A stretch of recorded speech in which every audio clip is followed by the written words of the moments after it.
모닝타임즈 시간입니다. 뉴욕 증시는 추수감사절 때문에 오늘 휴장을 했는데요. 일단 그간은 뉴욕 증시 상승 분위기 다시 한번 이어오는 흐름이었습니다. 국내 증시도 지금 주말을 앞두고 있기 때문에 어떤 방향성을 보이게 될지 관심 참 많으실 것 같은데요. 시장에 좀 깔려있던 중요한 이슈들 위주로 오늘도 분석해 보겠습니다. 토마토 투자클럽의 최원재 전문가님 함께합니다. 전문가님 안녕하세요. 안녕하십니까? 네, 휴장했는데 일단 뭐 한 주간 증시 흐름도 좀 있었고 여러 가지 이슈들 짚어주세요. 네. 오늘 추수감사절로 휴장했는데요. 몇 가지 주요 이슈들 살펴보겠습니다. 월스트리트 저널에서는 세계 경제가 내년 중에 바닥 찍고 반등 시작할 것이다라고 얘기를 하고 있습니다.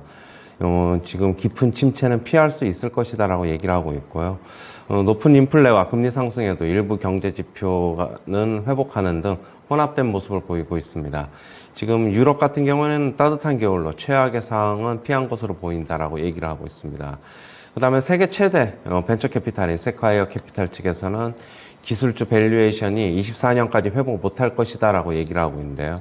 현재 상황이 2000년, 2008년 경기 침체보다 심각하다라고 얘기를 하고 있고 24년까지 지속될 것이다라고 얘기를 하고 있습니다. IMF 측에서는 중국이 제로 코로나를 폐지해야 그나마 내년에 4.4%도 성장 가능하다라고 얘기를 하고 있습니다. 그다음에 EU 측에서 지금 러시아 원유 가격 상한제 합의에 난항을 겪고 있다는 지금 얘기인데요.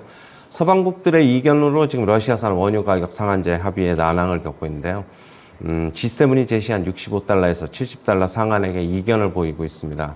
폴란드와 리투아니아를 비롯한 발트 3개국 같은 경우에는 러시아의 타격을 위해서는 배럴당 20달러 수준으로 상한액을 대폭 낮춰야 한다는 입장인 반면에 유럽 남부국가 등 몰타 등 그다음에 그리스 그런 나라들 같은 경우에는 해운업계 타격을 우려해서 상한선을 높여야 한다는 입장입니다. 국내 증시는 오늘 매물 소화 과정 거치면서 완만하게 상승할 것으로 보고 있습니다.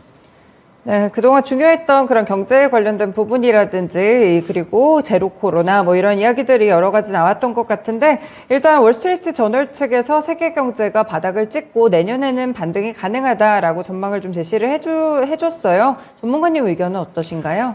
일단 이번 침체 같은 경우는 지금 아이비들 측의 예측은 깊은 침체는 좀 피할 수 있을 것이라고 좀 보고 있어요. 그렇다고 본다면은 근데 이제 월스트리트 저널 같은 경우에는 내년 중에 그냥 바닥을 찍고 바로 반등을 시작할 것이라고 보고 있고 네. 그렇게 따지면은 아직 공식적으로 침체를 미국 측에서 선언을 하지 않았는데 과연 침체를 언제 선언하고 그렇다고 본다면은 언제 바닥을 찍고 돌아설 것이라는 거는 좀 시장에 좀 의견이 좀 분분한데 저는 그래도 내년 말 정도에는 서서히 완만하게나마 좀 침체에서 좀 탈피할 수 있을 것이다라고 보고 있어요.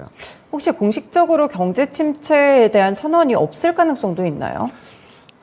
지금 만약에 연착륙의 시나리오대로 간다면은 없겠지만은 일단은 채권 시장 쪽에서는 그런 가능성이 별로 없다라고 보고 있고 과연 언제 침체를 선언하게 될지 만약에 고용 시장이 급격하게 타격을 받고 하면은 만약에 내년 1분기 빠르면 1분기에는 선언할 수 있지 않을까 그렇게 보고 있어요. 네, 일단은 계속해서 내년 초에 경기 침체가 공식적으로 선언되지 않을까 이런 전망들 이어지고 있습니다. 그리고 세계 최대 벤처 캐피탈 측에서 기술주의 밸류에이션이 내후년까지도 회복을 좀 못할 거라고 했는데, 기술주들 좀 어떻게 어두운 시간이 좀 지속되나요? 이게 지금 과거를 보면은, 어떻게 보면은 주식의 거품, 기술주의 거품이 좀 꺼지려면 시간이 좀 필요한데, 네. 1970년대 같은 경우에는 약 15년 이상이 걸렸고요. 네. 그 다음에 2000년 닷컴 버블 때는 약 10년 정도가 걸렸어요. 그렇다고 본다면은, 지금 24년까지 회복이 못할 것이라는 거는 어느 정도 타당성이 있다라고 보고 있고, 다만 이제 경제 침체가, 완만하게 나오면은, 밸류에이션은, 그거에 근접하게나마 다가설 수 있지 않을까, 과거에.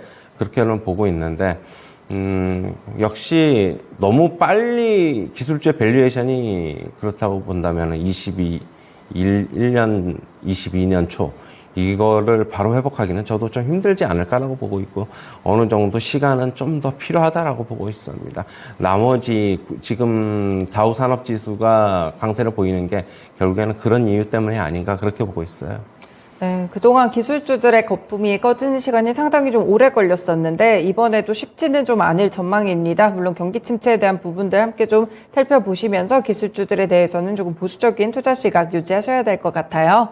네, 그리고 중국 쪽으로 눈을 돌려보면 이상하게 코로나19 확진자 계속 늘고 있네요. 이쪽에서는 지금 제로 코로나 정책도 폐지를 안 하고 있는 상황이어가지고 좀 시장에 계속 부담으로 되고 있는 건가요? 제로 코로나 정책을 풀지 않았기 때문에 오미크론 변이가 확산이 아직 안 됐기 때문에 확진자가 계속 늘고 있는 것으로 보고 있고, 네. 그러니까 이걸 안 푸니까 결국에는, 계속적으로 제로 코로나 정책을 또 어떻게 보면 역설적으로 유지할 수밖에 없다라고 보고 있어요.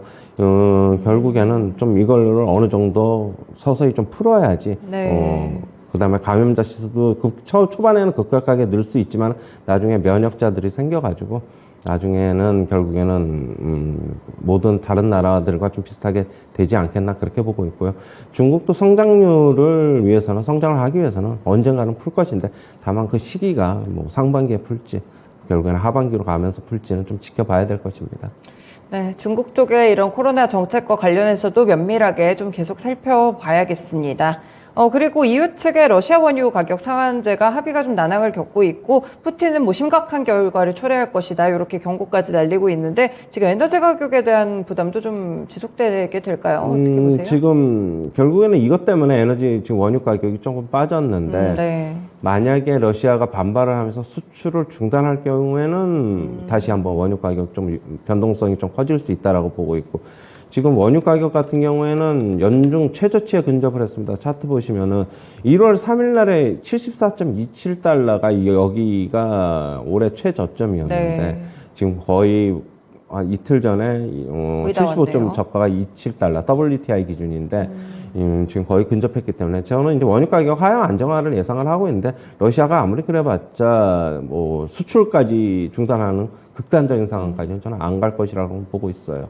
네, 이렇게 에너지에 대한 부분들도 함께 좀 업데이트를 드렸습니다. 뭐 본격적으로 이제 소비 시즌이 도래를 할 텐데 블랙 프라이데이부터 다시 한번 개장에 들어갑니다. 크리스마스까지 소비에 대한 부분들 확실히 좀 기대를 해볼 수 있을까요? 어제도 이제 말씀드렸는데 그런 기대감이 먼저 시장에서는 이제 반영이 되면서 관련 주식들이 오르고 있고 만약에 크리스마스 때까지 어떻게 본다면 연말 소비가 크리스마스 지난 다음에 별로 많이 늘지 않았다고 하면은 기대감에 올라있던 주가들은 다시 하락할 것으로는 보고 있어요. 일단 주식은 뭐 먼저 기대감 가지고 움직이는 거기 때문에 그렇죠. 아직까지는 소비주들에 대한 랠리는 조금 더 이어질 수 있다 그렇게 보고 있어요. 네, 국내 증시 쪽으로 넘어와가지고 오늘 같은 경우에 이제 방향성을 잡기가 쉽지 않아 보이는데 일단 뭐 유럽 증시 참고하면서 올라가겠죠. 어떻게 좀 보세요? 어제 뭐 상승세를 기록을 했는데 저는 어느 정도는 조정은 이제 끝났다라고 어제도 말씀드렸고 완만하게나마 오늘 보합권에서 눈치 보기 싸움하다가 소폭이나마 좀 상승으로 마감을 하지 않을까 그렇게 보고 있어요. 혹시 뭐 조금 소폭 아래로 내리더라도 뭐 그게 크게 우려할 만한 상황은 아니다. 저가 매수는 가능한 상황이다라고 보고 있고 지금 뭐 초대형주보다는 여전히 그렇다고 본다면 중소형 개별주들 어제 움직임 괜찮았는데 오늘도 중소형 개별주들의 움직임이 좀 더 좋을 것이다. 그렇게 보고 있어요. 네, 큰 폭의 급등락은 아니겠지만 중소형주들 위주로 계속 좀 주목을 해주시면 좋을 것 같습니다. 네, 한 주간 정말 고생 많으셨어요. 고맙습니다. 네, 오늘 밤 같은 경우에는 절반 개장이라고 해야 될까요? 좀 조기 폐장하는 그런 뉴욕 증시고요. 일단 주말 지난 다음에 국내 시장에 어떤 영향을 주게 될지는 꾸준하게 살펴보셔야 될 것 같습니다. 말씀드린 대로 국내 증시 최근에 중소형주들이 다시 한번 좀 급격하게 좀 움직이는 그런 흐름 보이고 있는데 참고하셔가지고요. 이런 투자 전략도 세워보시면 좋을 것 같습니다. 지금까지 모닝타임즈 시간이었습니다.